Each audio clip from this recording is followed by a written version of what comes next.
Hello les sixièmes. Alors pour cette leçon, je vais vous expliquer comment on fait pour parler de ses habitudes ou d'une routine.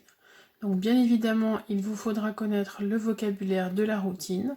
Donc n'hésitez pas à faire et refaire les leçons mises en ligne et les activités Learning Apps que je vous ai données la semaine dernière. Et puis aussi, il nous faudra donc une conjugaison particulière. Alors pour parler des habitudes, en anglais, on utilisera ce qu'on appelle le présent simple. Alors, le présent simple, c'est une conjugaison qu'on a déjà utilisée lorsqu'on a appris à parler de ses goûts. Le présent simple, ça s'appelle simple parce qu'il n'y a qu'une seule partie dans le verbe. Le verbe est en un seul morceau. Alors, comment ça se construit? C'est très simple, comme le nom le précise. À la forme affirmative, vous allez utiliser la base verbale.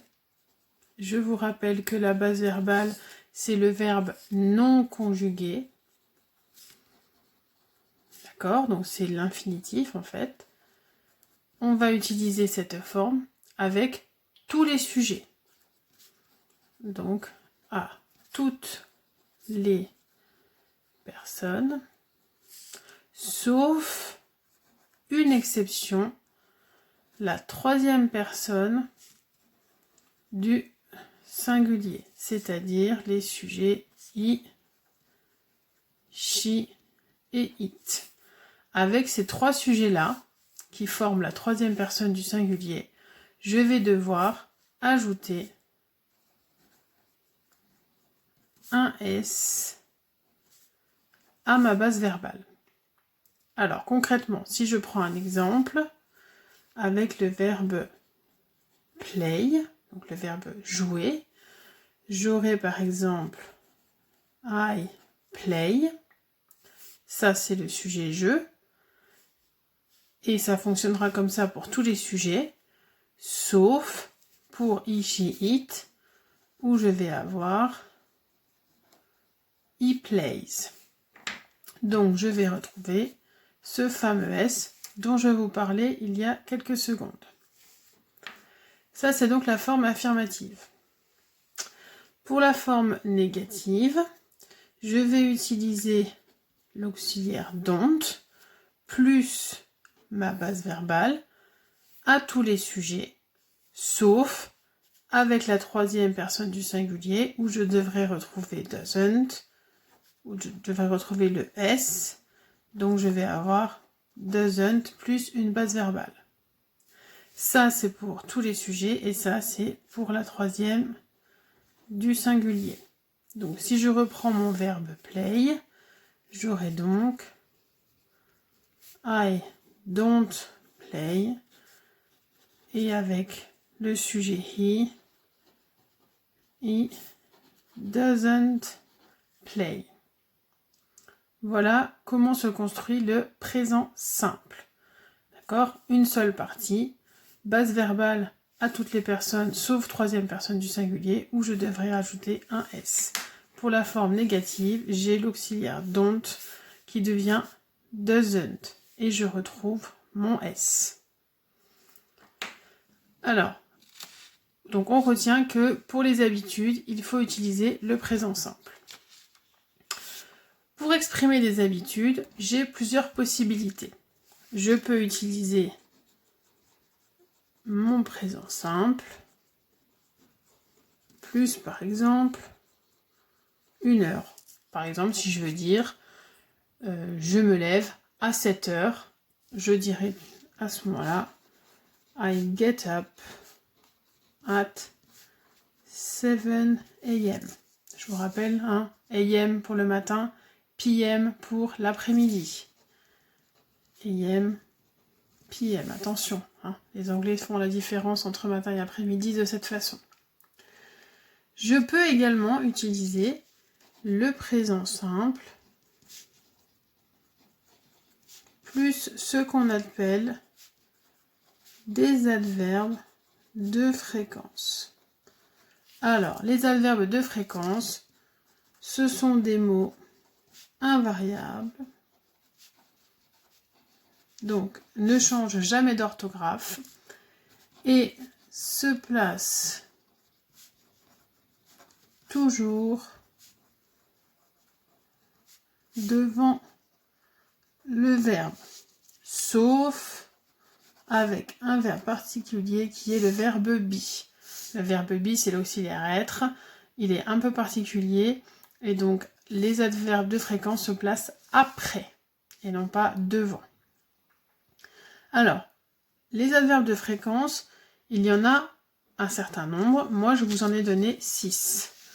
Donc, que l'on peut représenter par des petits symboles, donc en forme de camembert, plus ou moins remplis selon la fréquence, si elle est plus ou moins grande.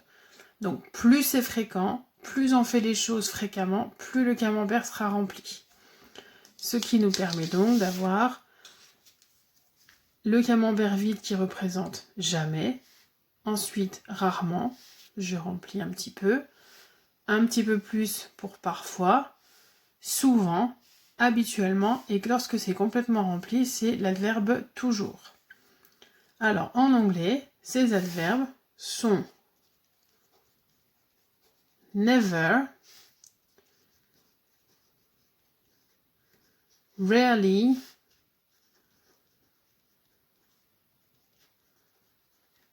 sometimes, often, ou bien on peut dire aussi often, on prononce ou pas le T. Ensuite on aura usually, et enfin le dernier, always. Donc tous ces mots-là ne changent jamais d'orthographe et se placent toujours devant le verbe. Alors prenons un exemple très concret.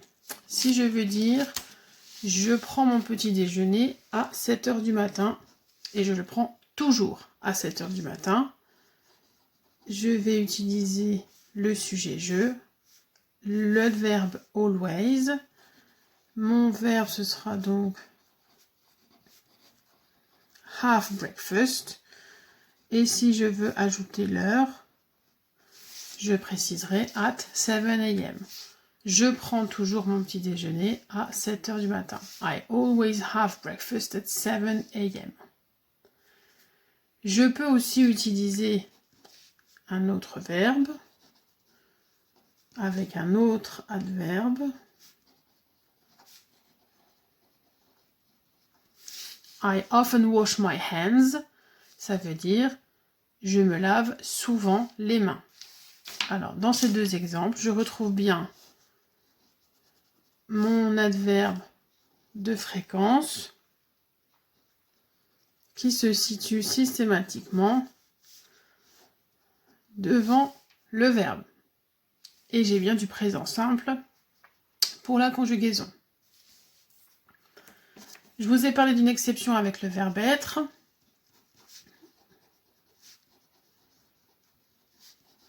Exemple, I am never late at school. J'ai mon verbe être ici.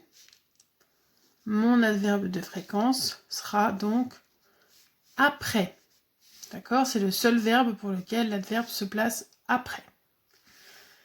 Si je veux maintenant utiliser la troisième personne du singulier, on a dit qu'il fallait ajouter un S. Alors, prenons comme exemple la deuxième phrase.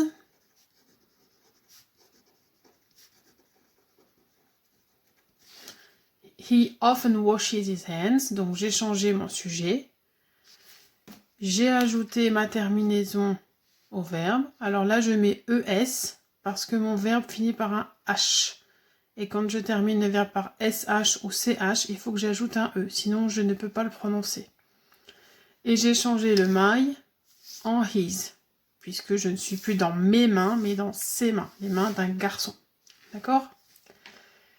Je peux aussi utiliser she.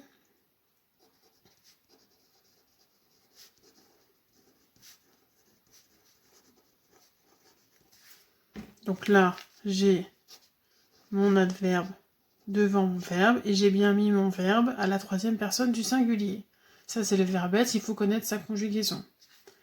J'aurais pu aussi utiliser, par exemple,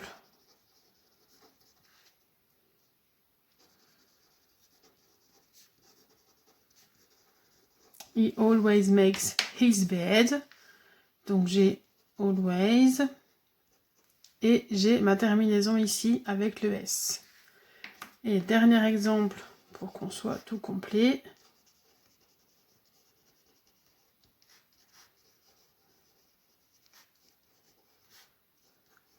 She sometimes clears the table.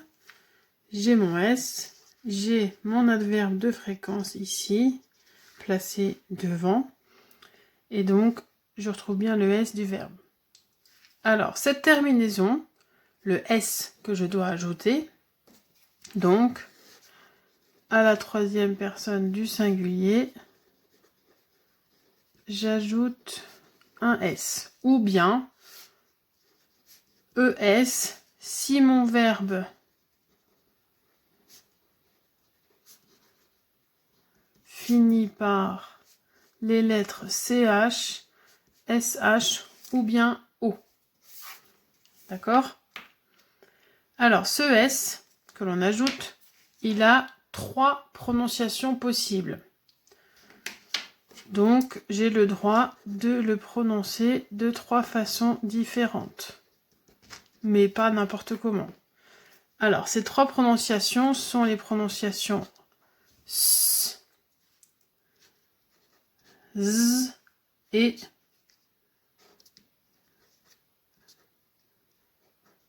is.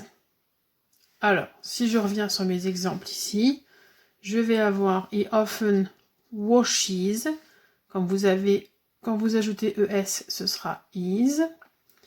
Je vais avoir he always makes his bed. Et enfin, she sometimes clears the table. Voilà, 3 façons différentes de prononcer ce S de la troisième personne du singulier. Alors, ce qu'il faut retenir sur cette leçon.